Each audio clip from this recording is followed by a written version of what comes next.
Knowing where we are now, it is absolutely wild to think back upon all of the people who I have seen only continue to defend Crunchyroll's and Sony's price hikes and buyouts and mergers even over the last 2 years. Don't worry, Crunchyroll hasn't raised their prices in years. Several months later. Oh, well, it's only the special tiers. Several months later. Oh, well, what's the big deal? It's only a few more dollars. You don't have a few more dollars? Hide the money, y'all! There's poor people around! They're only merging with and/or buying out all of their major anime-specific competition. The merger is a good thing, guys. All your anime all in one place, working together to give you more. 4 to 6 weeks later. It's only like 200 and something licenses that they lose by getting rid of the Funimation brand, which you of course no longer have access to, even for streaming. It's not like they're taking away what were supposed to be permanent, perpetual digital licenses and offering you a Crunchyroll sub of all things as compensation. You will never get your fucking money back. Did people actually think that all of this was going to lead to everything previously available streaming in one place on one platform at the same price with no loss of physical access to the old shows from those other licensors that they bought out or merged with or took over and rebranded? Did people think that things were actually going to be better now that all of their major anime-specific competition was gone? That's fine. You have a constitutional right to be a dumbass. What a joke. All in all, everything has actually been basically the exact opposite of what was promised by both Crunchyroll and its many keyboard defenders, of course.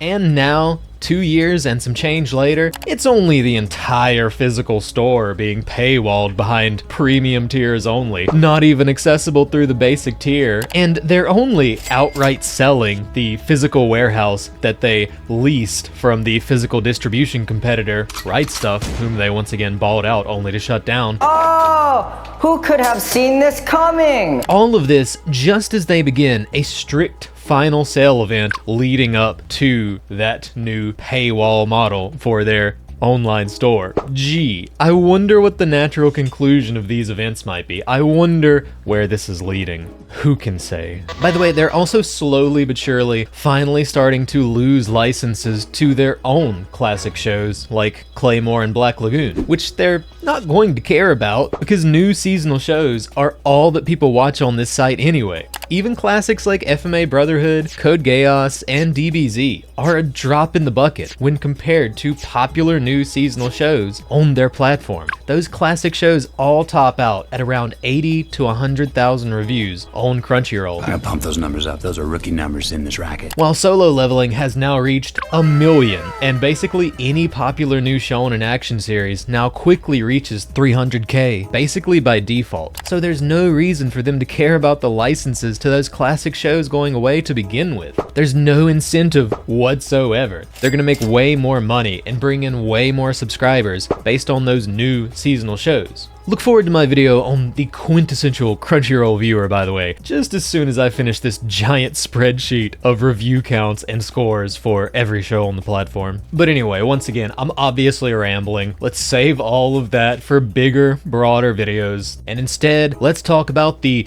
current thing. The Crunchyroll store changes coming in August. Otherwise, this will just be another hour-long string of tangents featuring all of the different things that Crunchyroll has done to somehow make me hate them even more in the 2.5 years since my dedicated Crunchyroll hate rants began. So in short, Crunchyroll's online media storefront has shifted to a members-only model, and once again, it won't even be available with the regular sub-tier. It's available only to the top 2 premium tiers, starting at the Mega Fan plan. They also once again ran a summer sale in preparation for this change, with no real deals since Amazon still had significantly better pricing during this period. Amazing. But with plenty of strict final sale terms, which Crunchyroll listed out on the store update page. Obviously this was to avoid returned items unless they were just inarguably damaged or defective, and I would not be surprised at all if Crunchyroll fought people on this or just sent those customers back what they sent in. I've seen them do this in videos before. I open up the box to this manga box set, and what do I find?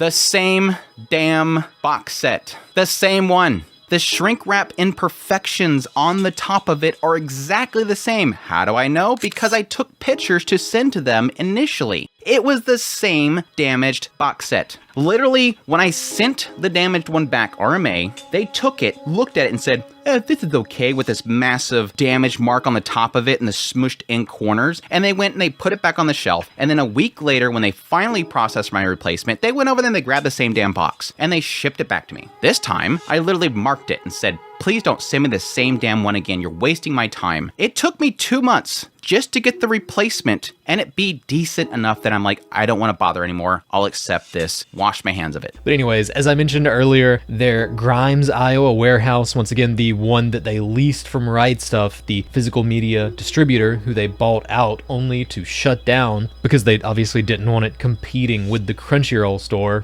Don't know what the point of that was. That warehouse is also now listed for sale on LoopNet. And we all know what this actually means. They're clearing out stock of regular items like anime Blu-rays and manga to downsize their physical media footprint and squeeze more devoted and niche members for higher sub rates just to access limited run merch. Think that sounds like crazy speculation? Well, here's what the update I got when I actually logged into Crunchyroll said. And I quote, "Going fast, grab yours now. The selection is thinning. Shop what's left before it disappears." Their words, not mine. 4 to 6 weeks later. They're trying to create this exclusivity to Mega fans and Ultimate fans, but at the same time, they're gutting what the availability is. That doesn't make any sense. We have, again, gone from what was reported back here, over 30,000 items, to now if you go to their store, which is here, you go into listings of all 531 items. And again, everything here is, I'm not sure about the apparel, but for sure, like all the Blu-rays are specifically Crunchyroll and Aniplex. So this gives me the impression this is stuff is that specifically from Aniplex licensing or Crunchyroll licensing or old Funimation licensing that now, of course, Crunchyroll has. This is an exclusive shop for only Sony related stuff. And the sad thing here, and this is the other thing that makes this really, really stupid, is that these aren't good deals. They were talking about how like, oh my gosh, only the Mega fans and Ultimate fans can access this place. You come here,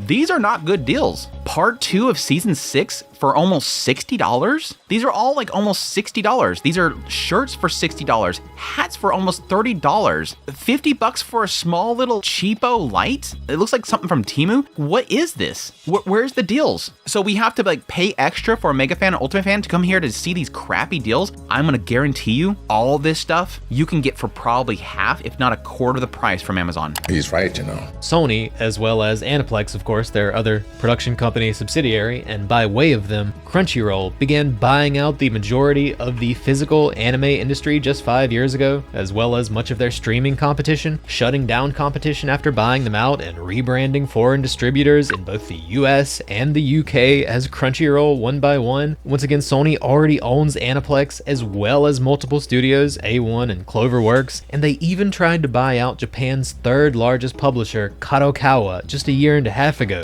And now they appear to just be trashing the whole physical thing. Little different than how Sony PlayStation is now canceling physical disc production of new games as of 2028. And I want to repeat and rephrase that because it really does feel like a lot of people still don't get this. Sony intentionally destroyed at least half of the physical media market and most of their anime-specific streaming competition. They did it on purpose, not just with Right Stuff and Funimation and VRV, but all of these UK distributors as well. Wakanim, Manga Entertainment, Kaze, blah blah blah, all bought out and replaced by Crunchyroll. It's a crying shame that they're even allowed to do any of that, but that's just what publicly traded entertainment companies do, unfortunately, and we just treat it like it's normal and acceptable. Ah yes, the wonders of the free market. But anyway, speculation once again, but I'd be willing to guess, personally, just my guess, that they're going to scale back on Blu-ray production of anime in general, focusing only on the top 10 to 20% most popular shows, which they know will move relatively more volume, even physically. Think your Solo Levelings and your Jujutsu Kaisens and your Demon Slayers and the like, if they plan to continue printing regular run anime releases at all. Obviously that's pure speculation, but we know that Sony's other division, PlayStation, has already announced that they'll be ceasing Blu-ray production of new games in 2028. And and I'm not going to go through it all in this video. I made a giant video on the overall Sony situation, which you can go check out if you want to hear about tons of details on both sides of this and why I truly believe that this is all a top-down Sony thing. But Crunchyroll is already locking their physical product store behind a paywall as well, so whatever Blu-rays they do produce in the future will either be locked behind an exclusive members-only paywall, or they'll just outsource the distribution of them to someone like Amazon, which, to be fair, is probably preferable to dealing with the Crunchyroll store anyway.